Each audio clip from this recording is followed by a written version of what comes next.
Okay. What could you do to help school Shane on keeping the correct verbiage going and dialogue in that court if he tries to bring up the issue one more time? Is that something that you think you could work with him one-on-one with, and you play the judge and he plays who he is, and vice versa? Because that's where Shane's getting messed up here. He goes into court, and it's a strange setting. He gets all flustered. He actually needs time to play act this thing out. To where you take the adversarial role, you try to trip him up, and then when he does trip up, you say, there's where you're missing it, and then correct him. And then go ahead and say, this is what the judge is probably going to say or retort. In fact, even read some of the transcript back and say, look what he said here. He's trying to get you to go here and go over there, and just keep getting them back on focus and on track and on the right path. Do you think that you can rehabilitate him to do that? Is that something that you think is possible? I don't know about rehabilitate him, but it's called a renewing of the mind. But the point of it is, Shane knows how to get a hold of me anytime, and we've been over it and over it and over it. So it's up to Shane. Okay. There's no problem. Right. Now, when you're reading it, okay, Bob, when you're reading the transcript, where's he erring on? I know you've gone over it time and time again. So where exactly is he erring, and what do you think can be done to stop him making that same mistake over and over again? He's always answering on behalf of the name. He's telling the prosecutors what they need to do, or the public defender, or whatever he's got. He's putting in motions. He's acting on behalf of the name. He's guilty. The judge don't have any big problem with that. Mm-hmm. All right, so then when you're saying the name, you're talking about the name Shane Busak. Yeah. Okay, so what name should he be presenting before the court? Why should he present a name to anybody?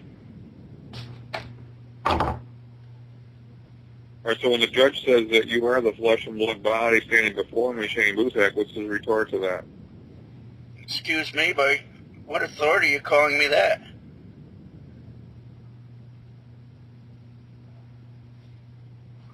Are you talking to me? You can address me as Batman. Yeah. You can address me as Batman.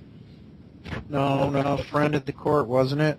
Friend of the court, Batman, whatever you choose, yeah. Amnis Curious, or something like that in Latin.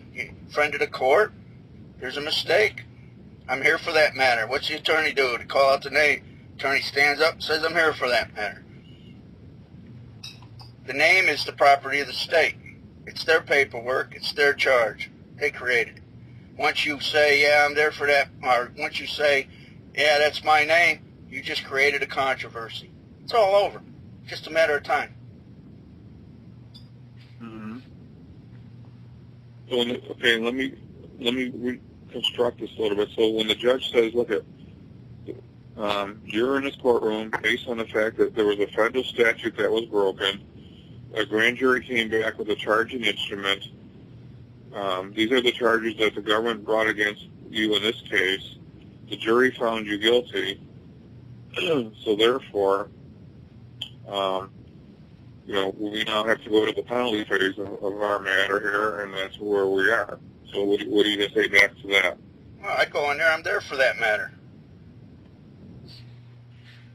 And you can address me as friend of the court. And there's a mistake. What if he says that?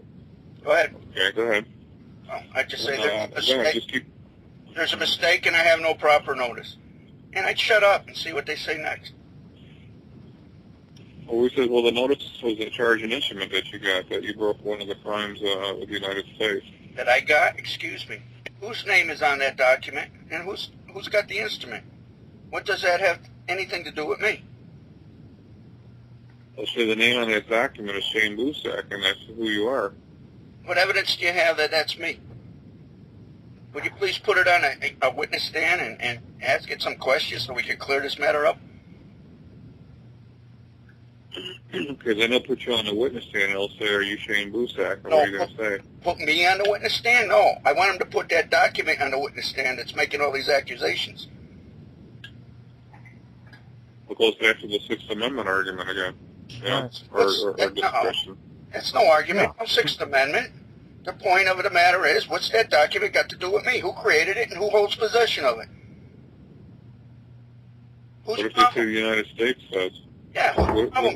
What, Right. Whose problem is it? What's it got to do with me? When did I have a proper notice, a meeting of the minds? When you know, I'm just here, you know, you guys got a problem. Somebody said maybe it had something to do with me, and I'm here to help settle the matter so nobody gets injured. What do you want from me?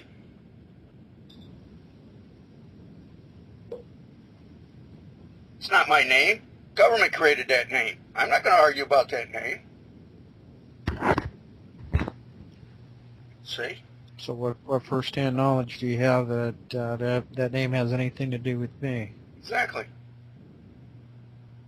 well, say we already went through a court case. They proved that your name was on those documents at Best Buy, that you made that purchase, and then you even called the customer service representative to see if the payment was accepted. They proved, could you please repeat that? They proved, well, don't you need a meeting of the minds for me to be a witness against myself? Well, so we went to. I mean, really, if you think about it, who could have ever had first-hand knowledge that Shane himself, who was standing next to Shane when he made the call, if he made such a, who's got first-hand knowledge of that? It's irrelevant. It's irrelevant. The name is the government's property. There's a mistake. Handle it, you guys. Deal with the name. What's it got to do with me? It's not my property.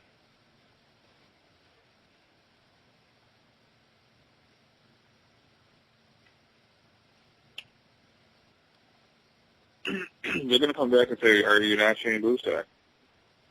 What evidence do you have that I am?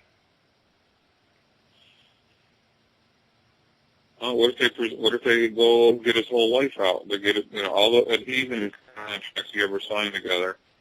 Well, there must be a mistake. With the state, you know. There must be a mistake. Where's the proper notice? All a piece of paper is, your so-called adhesion contracts and whatnot, is to memorialize the event.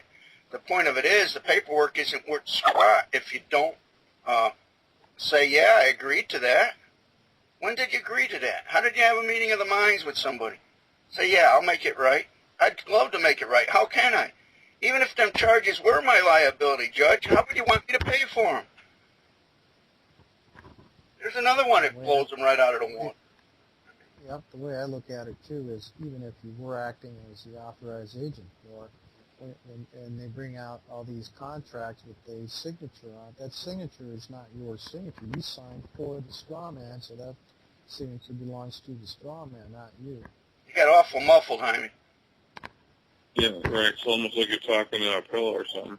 What I was saying is, even if you are acting, even if they do bring these adhesion contracts before the court, and they have a signature on it, that signature is not even yours. When you signed for the straw man, and so the straw man is the one that's liable. It's the straw man's signature, not yours. It's not even your signature or the straw man's. It's whoever's holding the paper signature. You want to call it a signature? Cheers, fine. Who's holding the paper? That's why I don't put paperwork in. I don't have any paper in them courts anymore. I don't put paperwork in there. Don't need to. That's what government agents are for, as attorneys, a public defender, and prosecuting attorney. Let them do their jobs. Stop trying to tell them what to do, unless you know what you're doing. Well, it's their property, so that's up to them to balance and settle the accounts of their property. They're liable for the name, unless you want the liability, and then you're meddling. And then you get to go wherever that paper goes. Sounds like fun to me.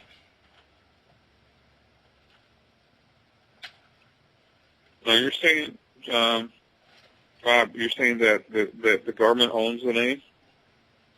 Yes. Yeah. Hold on. In general, it's the government's property. They're liable for the name. The name there is to indemnify the peaceful inhabitants. You can use it, but it's not yours. And if there's a problem with the name, it's up to the government to settle the matter, because all the money's put in a big kitty. And the reason for the negative side is because there's a bunch of people out there claiming money. But I think if we understand the process properly, tell the government the problem and let them settle the account for the name. And they'll do it. Don't fight them about it. Just give them what they need to do it. But the name's not me, and I'm not the name, and nobody can prove it is unless I say, yeah, that's my name. There's it. That's right where they get you. Why would you want to settle for? Let's say you're saying I'm willing to settle here.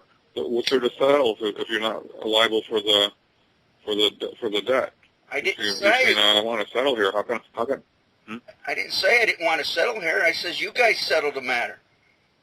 The name's not mine. It's yours, right? You guys are in control of it. Well, settle the account. It's all been paid for. Right out of the scriptures. Heaven as is What if they say on that? earth. Go ahead. Go ahead. What if they say?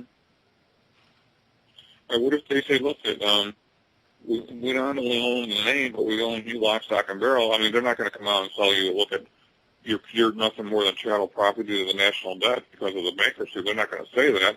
They're going to take silent judicial notice of that fact, but that's something that they're not going to reveal and put on the record. But technically, because of the bankruptcy, and we all are bankrupt, we're bankrupt to them, I'm saying, because we've got no standing in their courtroom as a bankrupt, then obviously they're going to look at us and say, we do own you, so we can do whatever we want with our property. They only can do that. They only can do that if you consent. They don't own you. They're in control of the property. The property's there for everybody to use. That's if you admit to being attached to the name. If you admit to being the name, now you got a problem. Yeah, they own you. You meddled with the name. Read some of the maxims of the law, man. It's all in there. That's what the judges go by. It's like the cross, man. You want to let the straw man paid the price, or you want to be on the other side of it saying, hey, I don't accept your offer. Once you don't accept their offer, you're in dishonor. Hey, I accept your offer, man. Have at it. Don't let me get in the way. Or you accept the offer, but the offer to them was the fact that they brought a penalty against you. So you're saying, okay, it's almost to them like you're saying, how do you plead guilty or not guilty? You're saying guilty because I accept it. I'm accepting it. You're missing it. You're missing it. They brought a charge against the name. They can't bring a charge against you. They don't accuse their brother. They accuse the name. Never accuse anybody of anything, I believe, is a good thing to go by. They're accusing the name. When you say the name, they bring the charge against the name. When you say the name, now you're accepting liability for the name, and you're meddling in something that they're in control of. And there's where they get you. They get you to step in as the surety for the name. Yeah, and then your body becomes surety. The minerals and all the stuff, that's why you get bonded out, because you created a controversy by saying that's your name, and you become surety.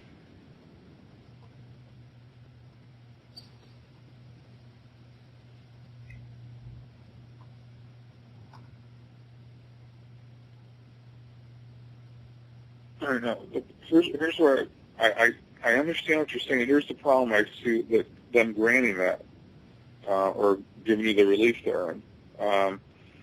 If they put this on the record and make a record of it, then obviously everybody in the whole world is going to use this, and they're not going to have that pigeonhole door open up for everybody to use.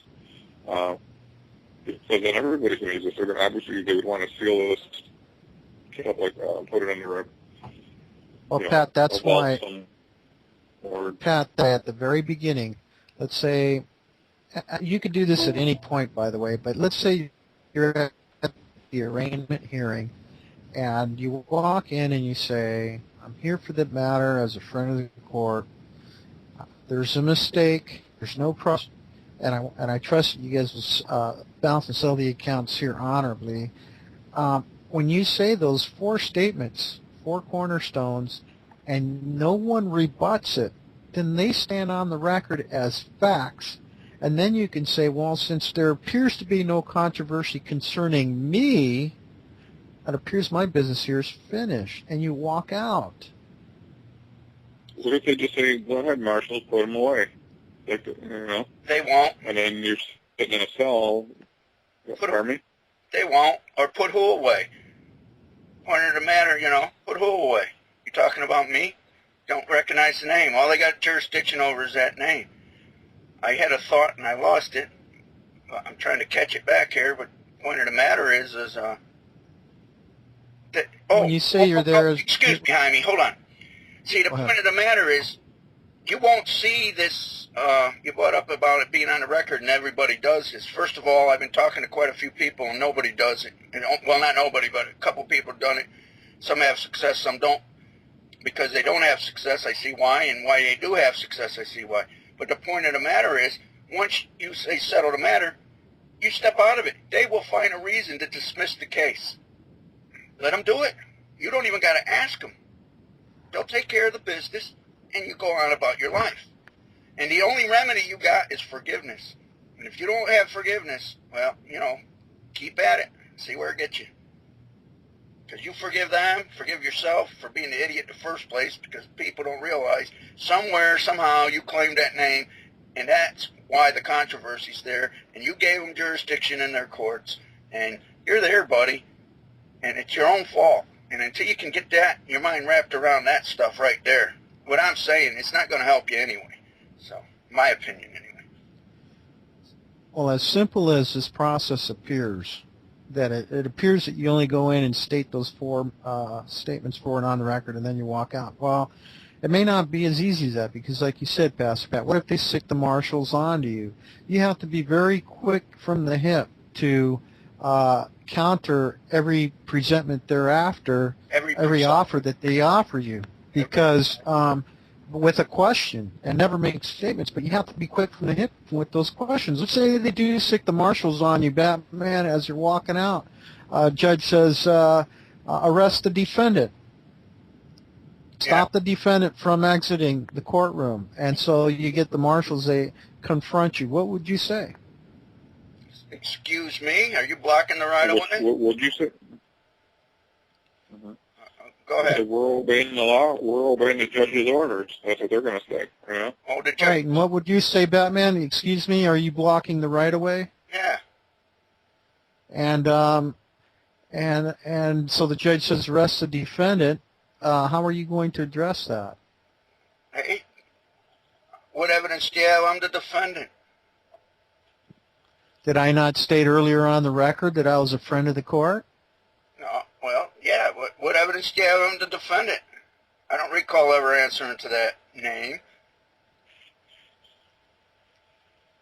I turn around, Judge. Are you talking about the defendant, or are you talking about me? Straighten these guys out, would you, please? They go on assumptions. That's how they got my buddy Mark, man. He did it. He had him going good, but he thinks he knows too much. He's going to teach them. He put a bill in on him for $8 billion, man. I think that's the biggest mistake he made in everything he did. They got a different judge up there. All the judge did was walk in, sat down, said, the order's done, got up and left. The deputies went, assuming the order was to arrest him. He never rebutted it properly. Argued with the police. Now he's in the nut house. He accepted the offer from the attorney. When he gave him the paperwork, he dropped the ball. When that judge said the order's done and them guys come at me, I said, whoa, wait a minute, Judge. Order for what? You want some fries and a shake? I mean,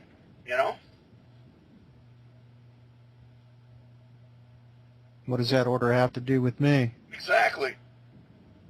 But no, he went on dishonor with the police on top of it. His tacit response, they made a presumption. That's all they work on is presumptions. If you don't speak up, he stood mute when the judge laid down the order. What did Christ do? He stood mute. He got crucified. Right. That's all. And what's that order got to do with me? They were working on assumptions. He didn't ask the question. Well, what evidence do you have that that order has anything to do with me? Yeah. Don't you think you better get the judge back in here and have a little chat with him? You wouldn't want to do the wrong thing, would you guys? Keep asking questions. Yeah. After you make the initial, you lay down the foundation, and nobody rebuts it, which they won't. I haven't heard of anybody rebutting it yet. The problem is they don't know how to counteract. And they don't know how to close the deal. Exactly. By walking out. Yep. Or simply stating, being that it appears there's no controversy here concerning me, my business here is finished. Exactly. Put that on the record. Yeah. Do you have a problem What with if that? what if they say this? Why'd you come here in the first place then? Because I'm here to help my brother. I thought there was a problem or a controversy. I come here to help settle the matter. Is that wrong of me to look out for my brother? Well, who's your brother? Aren't we all brothers? Well, why'd you come here? I just told you, you deaf? No, but think about it. They're saying that you answered some notice in other words, something captured your attention to bring you into that courtroom that you identified with. I mean, for you to even show up there, you're basically admitting that that name brought attention to you to bring you into that courtroom. So you're answering some type of summons. Well, like Batman said, though, he put it in the form of a question. He said, well, there appeared to be some sort of controversy. In other words, it hasn't been fixed yet in concrete. So there appeared to be some sort of controversy, and I came here to help my brother to see if there's any way we could settle this alleged controversy. I'm here as a friend of the court, man. Hmm? You know? I do things like that. I help little old ladies across the street, you know? Heck, what can I tell you? See, I thought you guys yeah, did because that's the thing. See, they're always operating on presumptions, and so by actually putting this one on the record, that nullifies any of their presumption. Now the burden is on them to fix whatever they want to fix in concrete. If they want to allege a controversy, now they got to prove there is one. But how can they prove it if you're just asking questions? Right, and once you've done it properly, they will. Last case I was in, I never asked them to do anything. They found a reason, they dismissed the case, all charges went to the prosecuting attorney. It's over. They'll do it. You don't need to tell them what to do. It's their job to do it. The point of it is, if you accept that name or you claim that name as yours, then you created the controversy. Now you're the one with the burden of proof on you. You're already guilty. If you do this properly, they will never ask you to plead.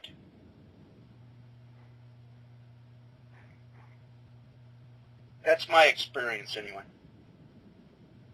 Mm-hmm. Well, what if they jump right into after you say let's say the judge interrupts you after you say I'm here for the matter as a friend of the court, and he says, well, how do you plead? Excuse me. Do you understand the charges, and how do you plead? Excuse me, Judge. I have no proper notice. Aren't we a little premature here? Well, the indictment is your notice. That indictment is my notice? How is it my notice? Those are the charges that have been brought against you. So you've been properly notified. You were sent. You were sent this. Against me? That's why you're here. You apparently. Go ahead. Are you trying to tell me that that's my name, Judge? Yes, I am. Are you a mind reader? What, here, aren't you? what evidence do you have that's my name? I told you I was here. I told you why I was here, and nobody objected. You know, it's a criminal for me to be here. I mean, is it criminal for me to be here? You mean to tell me just because I'm in this room, I'm automatically liable for that so-called indictment you have?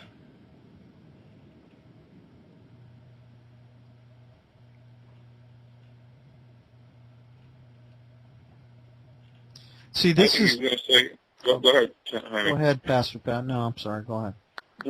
I think I'm just trying to play the advocate here because it's great. I'm trying to remember. I can't remember what the judge said, but he tricked Shane somehow. I'm not prepared for this call today because I don't have those transcripts in front of me to refresh my mind. But I'm trying to remember what he did. I know what you're talking about, Pastor Pat. It's when Shane did try this, and the judge says, well, you're here, aren't you? All right? You're the defendant, aren't you? And Shane agreed with them. Exactly. Or remained silent or something like that. Either way, Shane went back.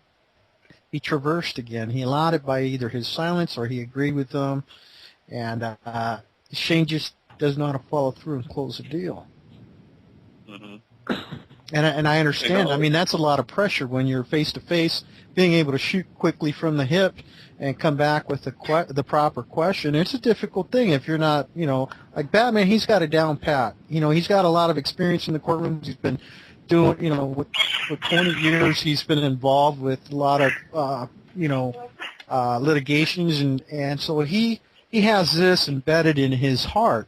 And that's what it takes, even though it may seem simple that you just lay down 4 simple cornerstones, but all hell can break loose after that when they come back at you with a simple question like you're here, aren't you?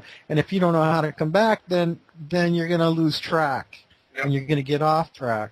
Oh yeah, I've been there. I was looking at 6 years in prison one time, and I didn't even settle the case properly, but I learned from it. I didn't just fall off the wagon, as they say. I've been through it, and you want to prepare anytime. I'd be glad to have a call with you, and we can go over it anytime. I'm available. You know that, Jaime. Shane knows that. Oh yeah. Yeah, and it's all about really getting it embedded in your heart. I mean, if you have it in your heart, then it doesn't matter how they come after you, or if they sick their martial dogs directly on you physically. There's always a way to rebut what they're doing, to rebut their offer, because everything they say and do is just an offer, and they only get us because we don't rebut it properly with the question. Ignorance of the law is no excuse. My people perish for their lack of knowledge. See? Mm-hmm. It says study to show oneself approved, but it also says when they come after you, if your heart is right, don't need to prepare because you'll know what to say at the time.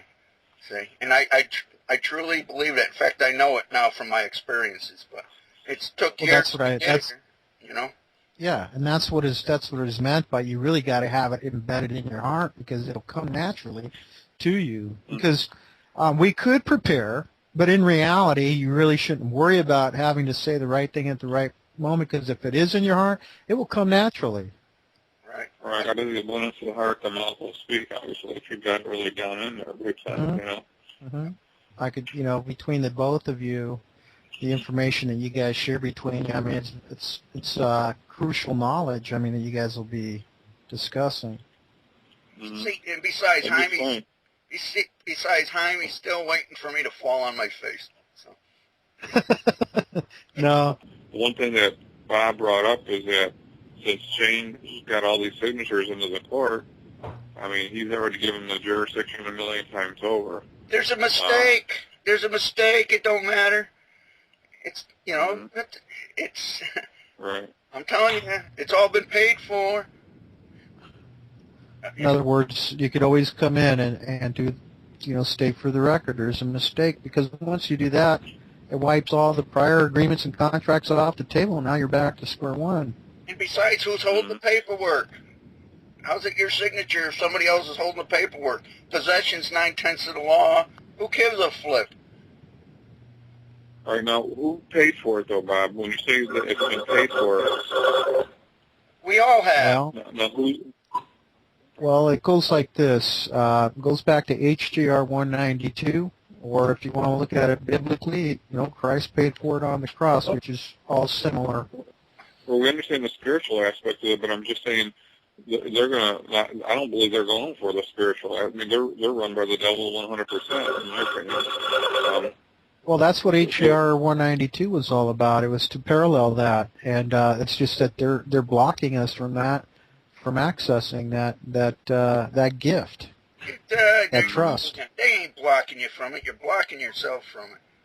Yeah, basically. Well, it's our fault. I'm not blaming anybody. It's because we don't have it right in our own hearts to execute it. Exactly. It's like the little old lady, man, when she gave it all to the church there in the biblical thing in the Bible, and the rich people only give 10%. They want to claim ownership for the rest or whatever they gave.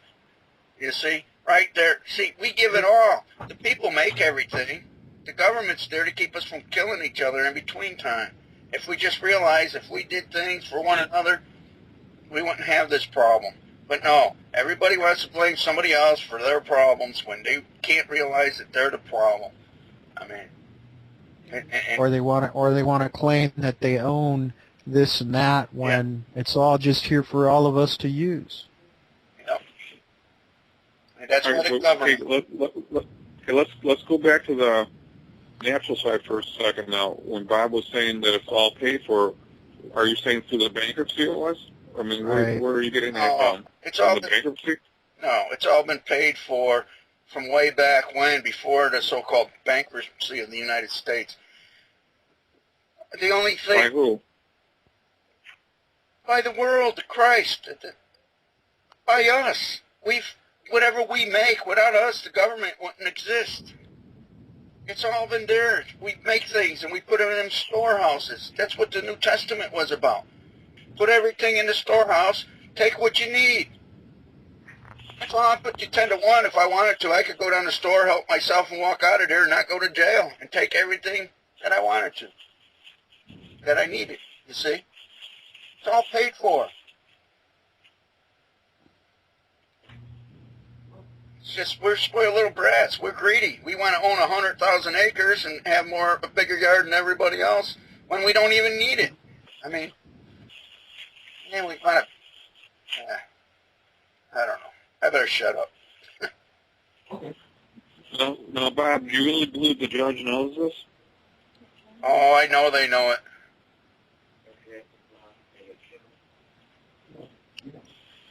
What makes you say that? I mean, I know I'm not insulting your intelligence. I really believe you understand it, but I mean, what makes you believe that the judges know this? If I may insert this, Batman has this saying that I've developed an affinity to, and that is the government is the left hand of God, meaning they're in place basically just to weed out, to separate the wheat from the chaff. And based on Scripture, it's all been paid for by the blood covenant of the New Testament. We're no longer under the old schoolmaster of the law. And if you go back, commercially, it all parallels what they did in 1933 about, confiscating the gold and then beginning to register all the birth certificates as collateral to put in this general pool to have everything basically prepaid for, to fund everything. Well, then if it's so great, then why aren't they allowing the people that have it? Why does it have to be all under subtlety? Because the way I see it, many of the folks, because they've got a test, you see, they're like the conquering wind, they call it Moriah, where when you're separating the wheat from the chaff, you have them both in the basket after they've been harvested. And what do? You flip them all up in the air, and the wind separates the chaff from the wheat. The wheat falls back into the basket, and the chaff gets blown away. So that's the test. That's the test that the left hand of God performs to see if you're right in your heart to be well-deserving in all this. Here's a simpler way to put it. Would you give a 5-year-old a loaded gun?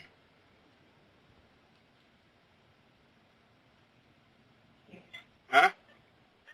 When does that 5-year-old finally come into maturity to receive the blessing? There you go. What's happening here is that... There you go. Okay, so my point is, though, Christ came and redeemed mankind back into our original inheritance that Adam lost in the beginning, right? Right. So Adam had dominion over all the earth. Jesus came back and gave us back. Redemption is the restoration of man back into the image and likeness of God, back to the way we had it before we even fell. So it's as though sin had never existed in God's eyes anymore because of the blood work of Jesus. We're standing in a state of innocence before Father now. My point is that if redemption worked, and it did, then the struggle's over. In other words, we're at rest now. We enter into God's rest. The provision's there. The struggle is over. We don't have to struggle to get our inheritance. It's already been bequeathed unto us. There's a thief that's standing in between us and our inheritance, and that's the powers of darkness. And usually the government is run by the god of this world, which is Satan. So it's not the left hand of God. It's Satan's hand that's robbing the people of their inheritable rights and blessing. They're acting as the oppressor. Think about this. Hey, Jaime, excuse me. Go ahead. That Bible does not say the government is of the powers of darkness. It doesn't anywhere in there, as far as I know. But the point No, of the no, matter, 2 Corinthians 4:4, yeah, but it does say Satan is the god of this world, and who is the god of this world? I mean, we know that Satan is running the world system. It's commerce. It's laws. You know, it's religion. Remember the three sixes in the book of Revelation? Hold on a minute. The powers of darkness in this world, or powers and principalities in high places, is your ego. It's the thoughts between your own ears. You're not looking at your inner self and dealing with your problems. You're blaming it on everybody else in the name of the government's doing it to you, when the government's the old schoolmaster's trying to teach you the law and how to behave. The powers of darkness and principalities in high places is Mr. Gold. It's right between your ears. Until you deal with your ego and get a handle on it, you're the one who has the problem. That's my opinion.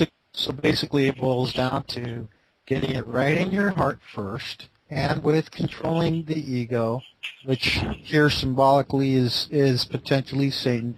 And once you're able to get that type of control in your life, or balance, then you can come to the acceptance of that blood covenant that was offered to you on the cross. But most of us never come to that acceptance. We're always rebellious. We don't even believe in it. We don't have that faith. Exactly. The point of the matter is, when you grow up, you'll get the inheritance. Till then, the government's the old schoolmaster, and it's going to keep your ass in line, even if it kills you. I mean, because we're spirits, man. The body is just a vehicle. Because by our rebellion, for not accepting this glorious gift that was offered to us by the blood covenant on the cross, we're being rebellious, and we keep wanting to vote for the worldly king, the president, and live under his law and his plagues. So we're going to be subject to his plagues instead of coming into acceptance. Yep, it's all between the ears, boys and girls. You're your own worst enemy. And where does the devil come in all this? That's your ego. No, so you're saying there's not a live devil? It doesn't exist? Is that what you're saying? No. What we're saying is Satan symbolically is just like our spirit is symbolically is represented by the law in our heart, so is Satan symbolically represented by the, I guess, ego. The bad side of the ego, which usually leads us, to that other decision. Between maybe your ears. Mr. Gold. Yeah. Nobody gets anything by Mr. Gold. Anyway, doesn't it get your brain thinking?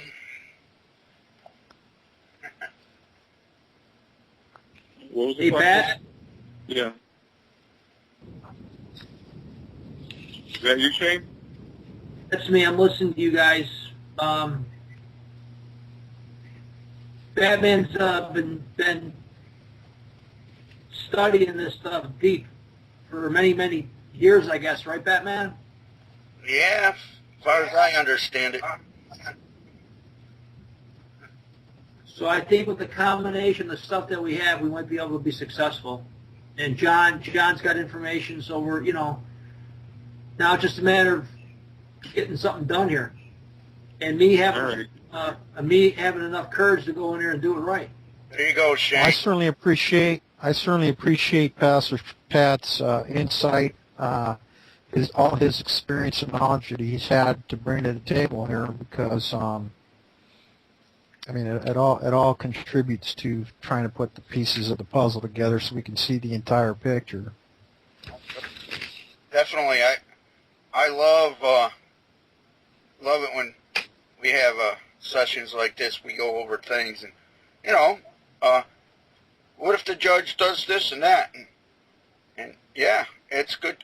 It's good to go over that, give you an idea, and get an aspect on exactly what's going on, and it helps me. I definitely enjoy another encounter with Pastor Pat and Batman, where they get involved in participate in a role-playing situation, so they can really cover all the angles, and hopefully we get a clearer picture on this. I don't know if we'll ever cover all the angles, but it might help people to understand how to get a handle on their heart and see what's going on around him. Yeah, I think that's the whole intent of this, because the foundation is there. I mean, those four cornerstones are big time. They cover every aspect of law. I mean, you're saying a mistake and there's no proper notice. You're dealing with, contract law. Where's the meeting of the minds? Where's the agreement? What's attaching any liability to me? You know where I learned it from, Pastor Pat? Where's that, Bob? I learned it from the New Testament when Christ went before Pontius Pilate. Pontius Pilate says, "Are you the king of the Jews?" And Pontius Pilate, Christ more or less asked him, he says, "Is that your idea, or somebody have to tell you that?" It's right there in the Bible. And let me ask you this then, Bob. Why did when Pilate asked Jesus this question, what is truth, why did he stay on mute? He already knew the answer. It was irrelevant. What is truth? Christ didn't have to answer that. The answer was in the question. Well, he was staring right at truth. I mean, the Pontius Pilate. Truth is right for 20 years. He already had the perception. Christ didn't say he was the king of the Jews, so he had no case. It was over. He knew it. He went out and told him, "I got no fault with this guy." All right. So then, if he stood and played out the four cornerstones that you're talking about, that same judge, Pontius Pilate, did with him that he had been doing with most defendants, and they sent him back to the logging post and then to crucify him next. So where was the relief? The relief was Christ forgave everybody. But the point of it is... No. Right. No, I mean, where was Pontius Pilate relief for him? We're still under that same Roman civil law. You know what I'm saying? So where's the relief? Well, that's the example they were trying to get to, is, Pastor Pat, that if you stand mute and in front of one of their magistrates, like Jesus did at the very last question, because prior to that, he responded with questions of his own. But on the very last question, when it counted, he stood mute. So by design, and he did that by design based on his Father's wishes for his love for the people of the world, but to attain the ultimate remedy, and that was the washing of everyone's debts and sins. But when he stood mute on that last question, it showed us in Scripture that if you do that also, you will also get crucified. Yep. See, he took the place of the straw man. He became the straw man. He stood mute. Straw man can't do anything. See, that's what happens when you stand mute. You're not doing anything. So now you're at the will of the court you submitted jurisdiction to. And so when Shane's in court, though, they're prosecuting the straw man, right? Right. Yeah. Right, so what's giving him jurisdiction over the straw man? Shane keeps recognizing the name. He keeps arguing on behalf of the name. Yeah. He keeps putting in motions on behalf of the name. He tells the public defender what needs to be done. He's meddling. What Shane needs to do, he just needs to stay on point.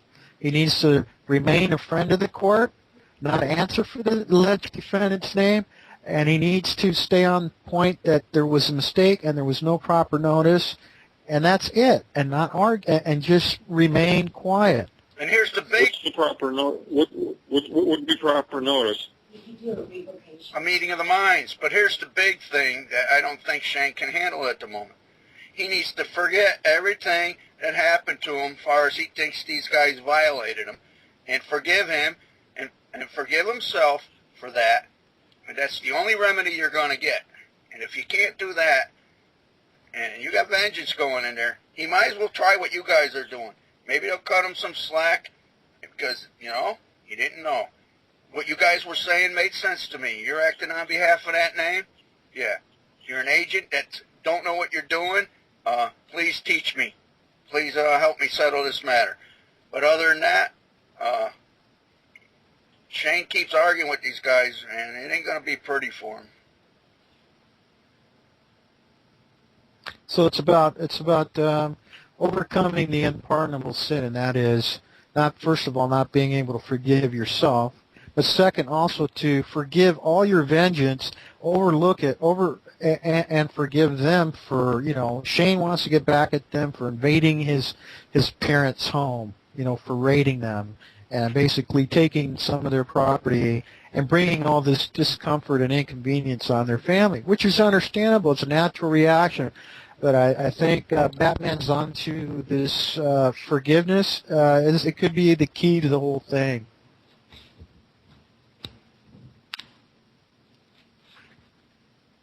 I mean, it's based on Scripture. Mm-hmm. I mean, what did Jesus say? Forgive your brother 70 times 7, or 7 times 70, mm-hmm. And then son. But that's, Batman, that Scripture does have a qualification to it. It says that is if they repent. If they don't repent, what does he mean by that? You go after them? Well, the point of it is, back to the basics of why they did what they did is, then people recognize the name. There's the controversy giving these officers jurisdiction. So who needs to repent? Well, let's look at it from another standpoint here, the opposite side. So with society, remember how the magistrate was saying society brings these charges in order to have a lawful and civil, and this is one of the earlier transcripts. So if you carry that logic all the way through, and not that I'm disagreeing with it, I'm just, again, playing the other side here, you're saying then everybody can go out there and commit any lawless act whatsoever, then simply walk into a courtroom and play the game of there's a mistake, get the four corners down, and basically get away with, literal murder. So to speak. Technically speaking, yeah. But then you'd have anarchy. Then you'd have anarchy. Let's face it, though, Pastor Pat. If you murdered somebody, would you be right in your heart? And if you're not right in your heart, would you be able to carry this out no matter how simple it appears? Because like I mentioned earlier, if you don't have this right in your heart, all it takes is for them to ask you one simple question like, well, you're here, aren't you? And believe me, that there's no way you're even going to be able to come back and rebut that with another good question that's right in your heart. So yeah, that technically speaking, somebody could do that if they were so,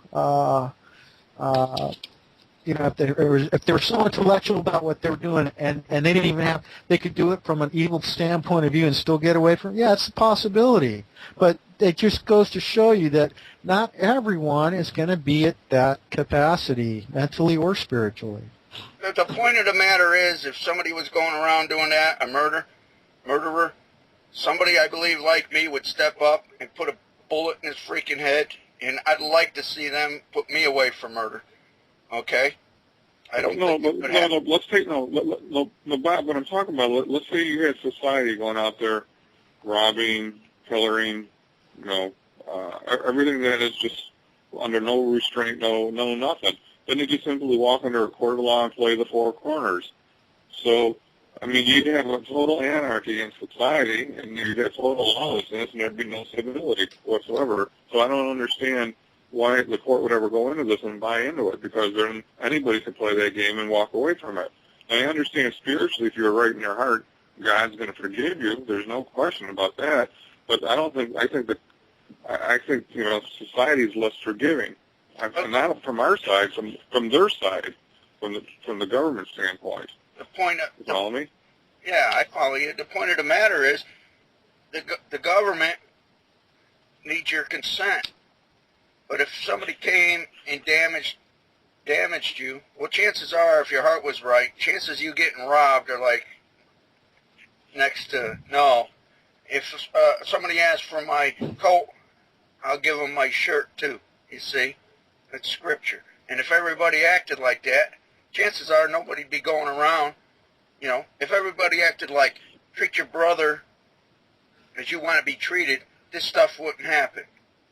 Okay? Right. But I'll tell you right now, what you're saying, people, if you don't got it in your heart, that basis premise is treat your brother as you want to be treated, these guys ain't going to get away with it with these courts. That's why it's so tough to do if your heart ain't right. It's easy to do if your heart's right. But you ain't going to just be able to listen to what I'm saying and go out there and do this. You'll fall into their trap every time.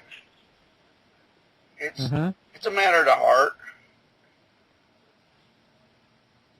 The heart doesn't lie. The heart doesn't lie. Yeah, I go in that courtroom. That's true, but I still... When I go in that courtroom, I'm looking out for that judge, that prosecuting attorney, that public defender, and everybody in that room. If I can do anything to keep anybody from getting harmed, I'm going to do it.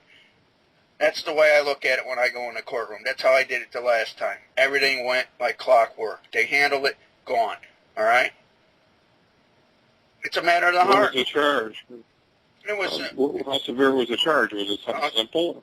Yeah, it was something 6 months, but I was looking at violation of probation and stuff on other stuff too, and whatnot. But they know me in this county.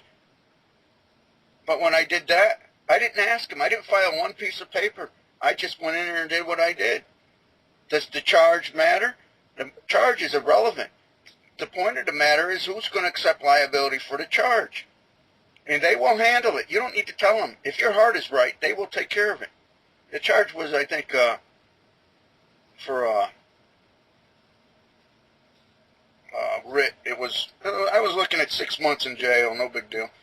But well, it is if you don't want to go there. But after they arrested me, they were sorry for it. It was. But the charges I had let me see if I got.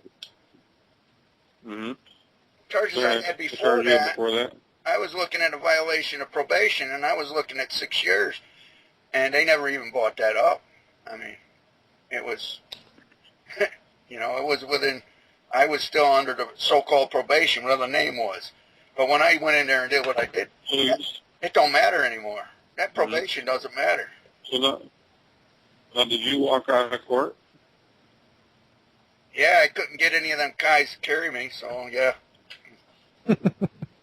Hey, Batman, what if you shared with Pastor Pat here your friend Boris's situation, where he was able to actually also follow through on this and get them now to start handling some of his other affairs? I could maybe even get Boris on here if you want to keep this call going. Well, you're in charge, Jaime. You got to see if some dude's out there. Let me Skype him. He contacted me a little while ago, but you know how Boris can get. I figured let's let the call go and see where it goes before we invited him. Okay. I can ask him. Well, wait a minute. That's what I usually say about Batman. I hear you. But he'll tell you what he did in court. No. He was looking at... Let me...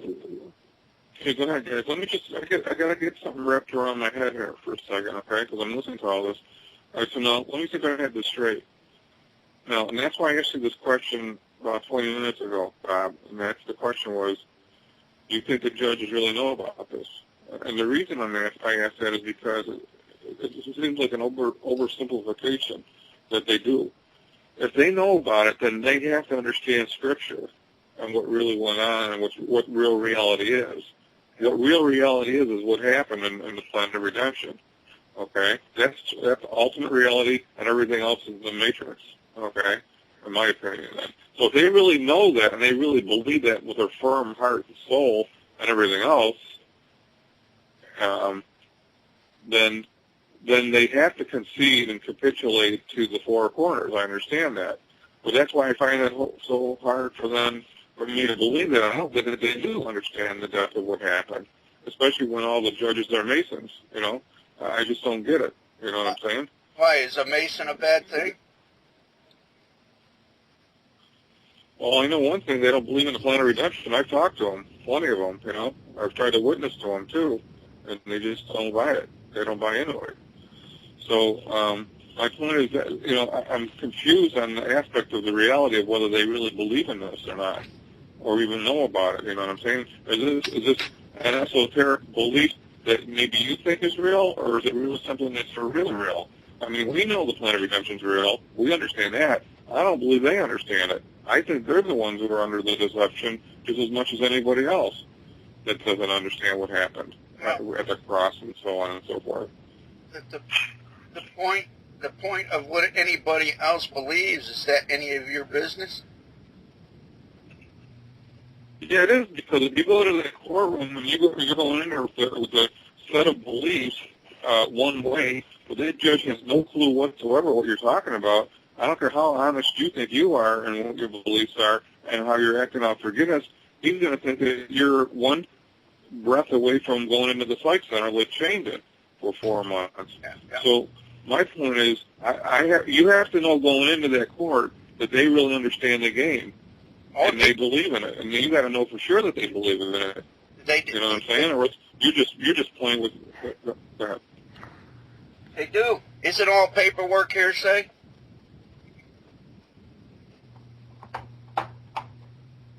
Follow me on this now. Isn't all paperwork hearsay?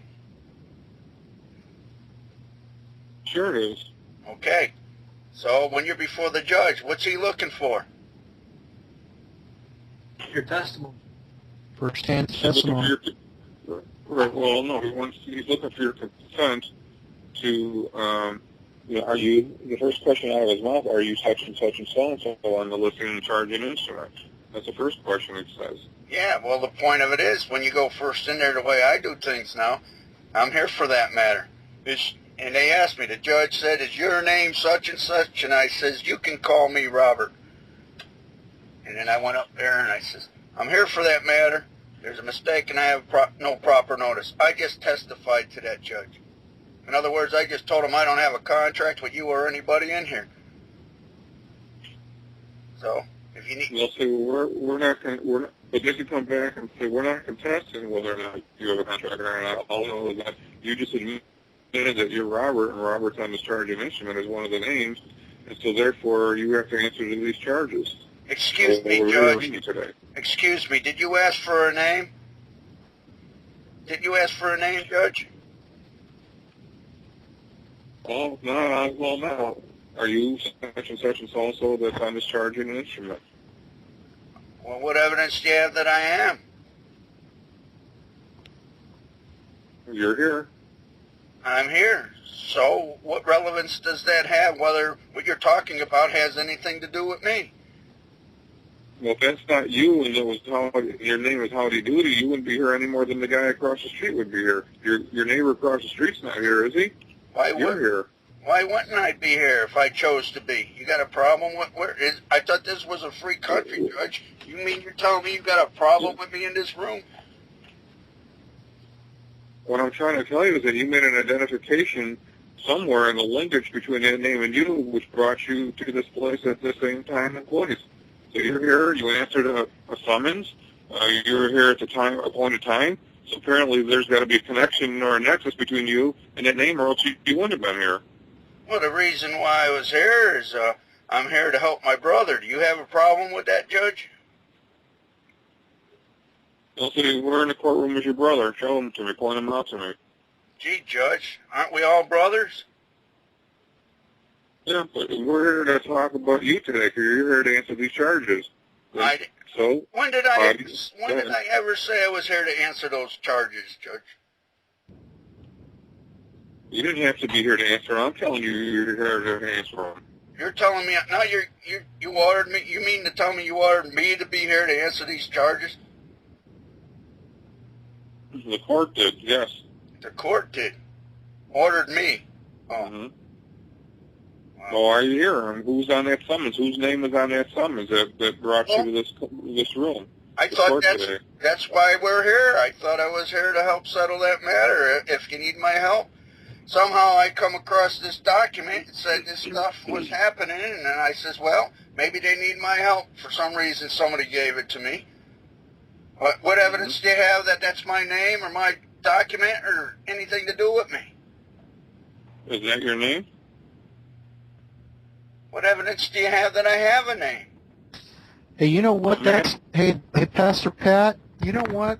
That's now the more and more I'm listening to both of you, and I'm relating it to two things that I've come across in my studies, and that is, one, the birth certificate is not a form of identification, and you know what? Neither is a Social Security number. So when Batman is asking that question, what evidence do you have that is my name? Who's got first-hand knowledge that name is you or pertains to you? See, nobody can do that. Well, you do, right? Yeah. Nobody but you and by your own consent. And that's the point. You want to ask me these questions? Fine. I'm trying to help you here, Judge. How long you want to run around the mulberry bush? I mean, who's liable? That's the beauty. But I bet you that just to trick him. I mean, all he has to do is say, well, what is your name then? You can call me Batman. Robert. Call me Batman. I think that better. Or friend of the court. Yeah. You want Boris on the call? Yeah, did he say yes or no? He's already on here. I just got to dial him up, but he hasn't responded to my request on another window yet. Let me just see if I can pin Bob down here. All right? Shoot. Okay. Because it's starting to make sense, but I'm just trying to play what the other side would say. Uh-huh. Do you have a driver's license? Hey guys. What? Hey, there you go. Boris. Why would I want one of those? Do you or don't you? What do you mean, do or I don't? Why would I want one? Do you have a driver's license? Could you please tell me? Yes or I no? ask you. Could you please tell me? Do you have a driver's license? Yes or no? Could you please tell me what a driver's license is so I can properly answer your question? Come on. Did you obtain one from the motor vehicles department? Did I obtain a To drive a car? That's a good question. Did I? Were you there? I mean, come on. I don't. I'm asking you. Did you?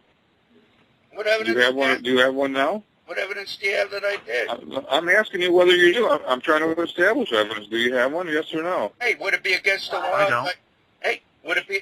I wouldn't even need to answer that. I asked him, would it be against the law if I made my own motor vehicle identification permit?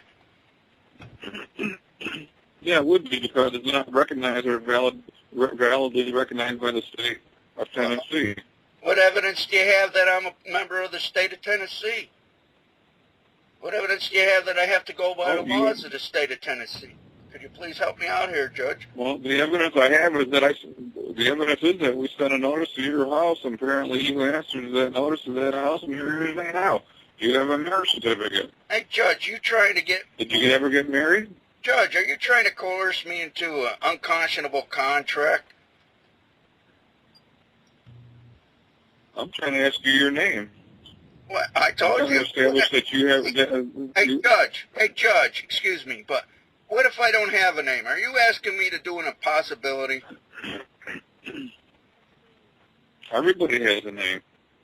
Oh, yeah. Do you ever collect a check? Judge, can you please? Hey, Judge, wait a minute. You said everybody has a name, right?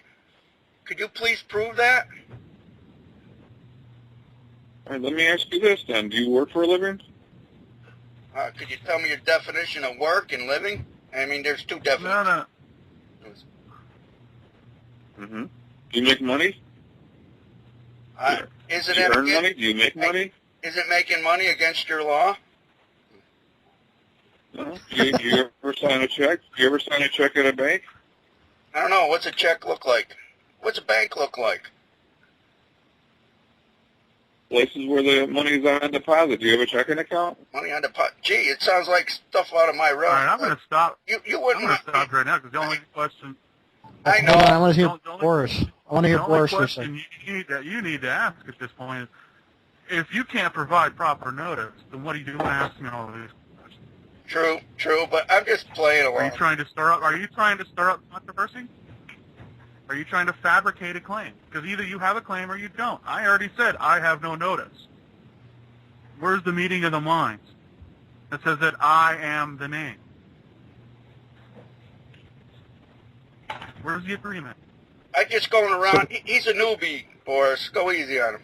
I understand that, but he's asking questions the judge won't ask. The only question after you say what you say is, where's the meeting of the minds? Where do we have an agreement that I am to be this name? Why are you using that name as personal identification? Well, I like Boris's approach because what he was saying there was, Are you trying to fabricate a controversy here?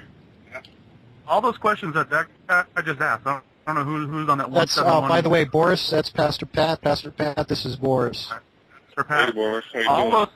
All those questions you have, all that does is attempt to stir up a controversy. They're all irrelevant. you're doing. It's irrelevant too, really.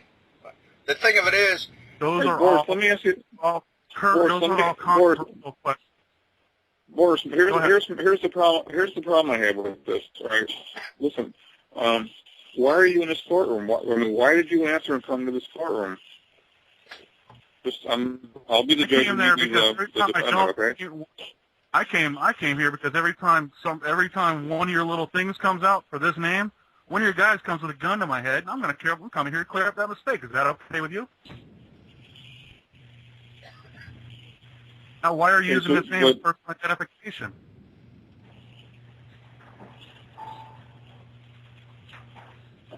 Yes, because that's a question. That's a good question about why are you using that name for identification, because we just mentioned earlier that you can't use the birth certificate as identification, and you can't use a social security number as identification.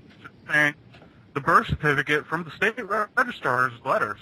The birth certificate is not used to register a living man or woman like it is a car.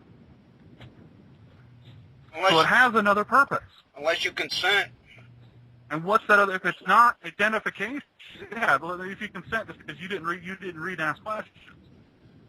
It's just your own ignorance that allows you to consent. But what I'm saying is, if you can't demonstrate why that name is being used as personal identification, then what in the hell are you doing with me? And let's say, other than it's placing me into slavery.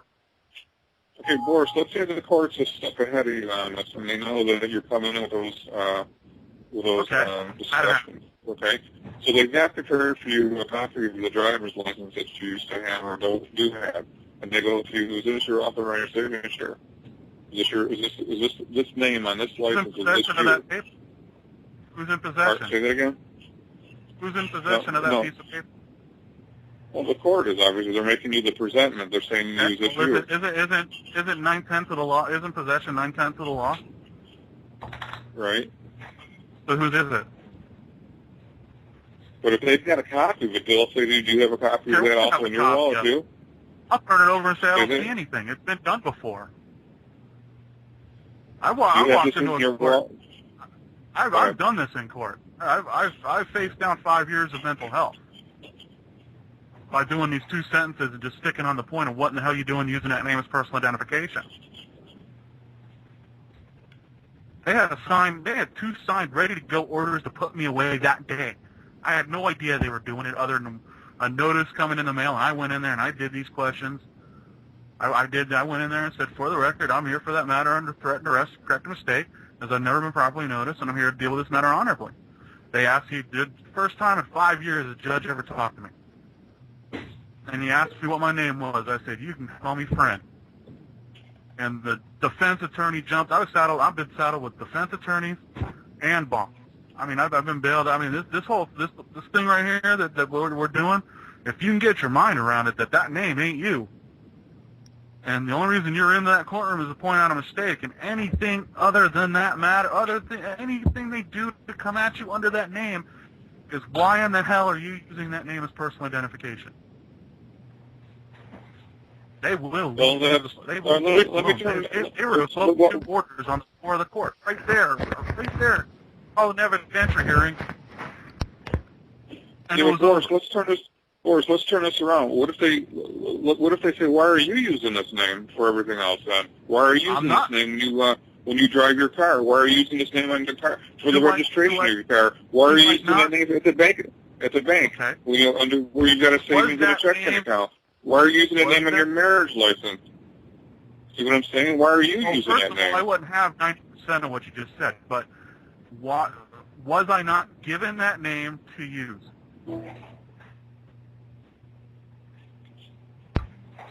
Just because you're using it don't mean you have liability for it unless you claim ownership of it. Right. Yeah, it's a franchise.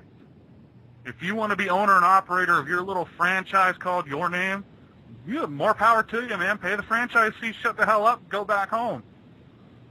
But if you just want to use it for its intended purpose, the intended purpose is so you can do whatever it is you're here to do. Because you're going to be doing it out of the love of your heart anyway. You're going to follow law in your heart. It's for indemnification. There you go. Not for identification.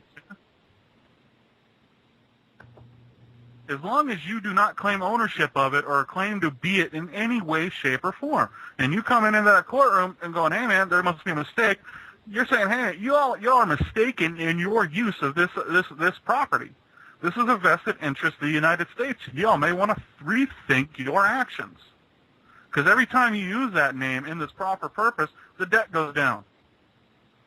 National security issues are at matter when you're using the name." When you claim ownership of it, you just created the controversy. When you claim you are the name, that is the controversy because it's their property. You're just a licensee of it if you're going to be claiming to be ownership, because that's ownership is by privilege. That's a franchise. That's all they've done. They've all created a bunch of franchises using a name they give you to use, and go, "Here, do you want to claim ownership?" In other words, it's a test of your ego. Can you put it aside because you have ego death? It's called ego death. It's called transcendentalism or whatever the hell it is. It's ego death. You have to let the ego die in order to use it properly. It was interesting. It was funny. I heard on the news the other day in Iran or Iraq, I forget, but they called the so-called citizens disenfranchised. Yeah. Yeah, disenfranchised. If you looked at what disenfranchised means, I'll do it real quick. I'm not in your club. Yeah, disenfranchised is a beautiful definition. Hold on, let me see if I can find there's two. I found two of them. This one's great. All right.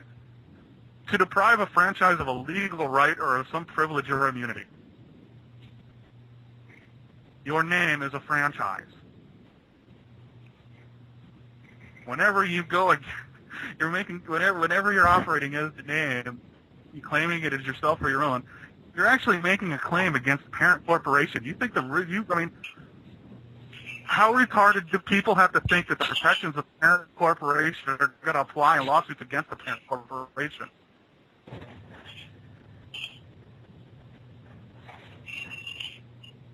I mean, it all comes under Bush first. Said it right, man. Corporate governance. It's all corporate governance. Okay, so governing the world like it's a corporation, and everything is just a franchise of the parent corporation. So the point is then, it's there for us to use, and it's not right. there, and it's not there to identify. And it performs a function to the public, which for the benefit of the public. Benefit of the public, which is whatever you're going to do. All your commercial entities are going to flow through that name for the benefit of the public. Yeah, let's say we have bears the benefit, not the bears that disadvantage it. So let's say we have a Subway franchise. We're there we've been given this license to make sandwiches for the benefit of the public. Right. But the parent corporation is going to charge you franchise fees. That's fine as long as of taxes, duties, debts, and obligations. So do you own any? Okay, let me ask you this, Boris. So what do you own, though? Do you own anything? I don't own anything. The only thing I own is knowledge that I've amassed through my experiences. Well, think about this. When Pastor Pat, because those are going to go back to back in business. Think about this, Pastor Pat. I'm not trying to be funny here. I'm just trying to say, do you own anything? Like, do you have a car? Do you have a house? I mean, do you have a... Think about this, Pastor Pat, along your question for ownership. When we pass, we don't even own our own bodies because we can't even take them with us. No, I use a car. I don't own a car. Who's it registered to? The registered owner is that name that they want to put on it. That's not me, so it doesn't identify me. So why are you using it then? Why are you using it then? Because I have need of use. Why not use it? If they want it, they can have it. Why not use it? Nobody else is. That's what they're there. GM's only purpose in life is to make cars for living people to use. That's it. That's all it does. That's its sole purpose in life. And by using the cars that auto manufacturer creates, we give life to the GM. Hey, Boris, does that fall under the usufruct principle? It's a usufruct. They're the usufructs. They're the usufructs of everything you do.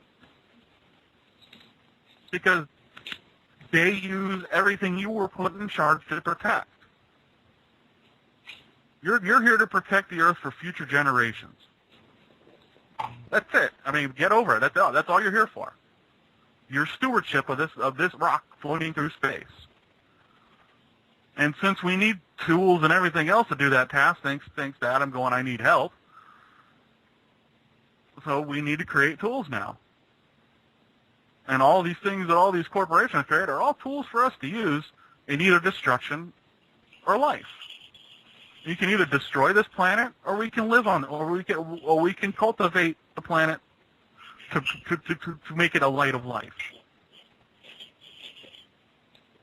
And right now, we're doing a very good job at destroying each other and the planet, because that's where our minds are. We're in that survival of the fittest bullshit. We're stuck on the ego. We're stuck in the ego, and everything. We got to be better than this guy, or we got to be better than that guy, or these guys aren't good enough that we got to expel them out of this land and keep them from coming back. Like what's going on down in Arizona. You know why people down in Arizona are getting overrun? Because there are no goddamn U.S. assets down there to protect. I'm sorry, I missed that. Asset down there to protect. There's nothing for the United States to protect down in Arizona. Because why? Because the people haven't surrendered anything to it to protect. That's why they don't care. It's not they're being callous. They're just giving the people what they want. People want ownership? Fine. Here's all the problems of ownership. Have them. You think you can handle it? Here you go. And don't get in the way of my happiness. Don't let me get in the way of your happiness and success. That's all they're doing. They're not being evil and mean. They're giving the people what they want. People want ownership. Here, take it. That's for me to worry about. Now can you handle if you think you can handle all the threats to ownership, then take it. Can you handle the bitch, like you said before? Yeah. And that's what it all comes down to. Everything comes down to that point. And all you have to do is go through ego surrender to reach transcendence, and then you'll see that you don't own anything. And if you don't own anything, you don't have any problems. Because now you don't have to worry about defending it or paying its claims or taking care of it or doing this or doing. You just use it. So why not give it all to the federal government? And then the government plays the job of God on earth. They take care of it, and they take care of everything that's associated with it and all the assets. And then they'll finally have an asset down there that they need to take care of, and that's when things will get done. So they're claiming ownership rather than just being happy with being able to use it. Yeah, why do you want ownership? Look at all the problems it caused. You know, I was told Teddy Kennedy didn't own anything. Not even the clothes on his back. One of the so-called greatest Massachusetts senators of all time. That ought to tell us something, people. We're all intelligently designed and then evolve to adapt to overcome.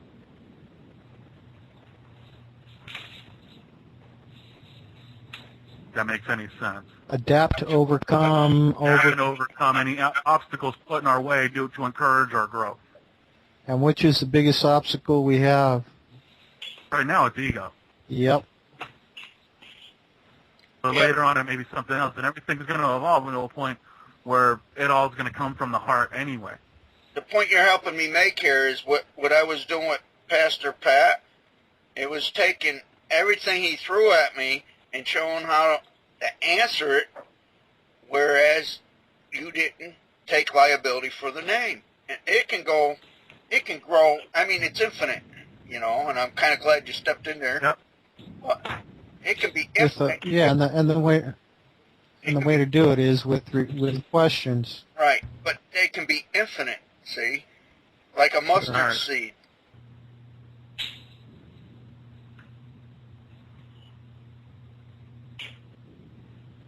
Yeah, isn't life grand? Yeah. I love it. I think it's great.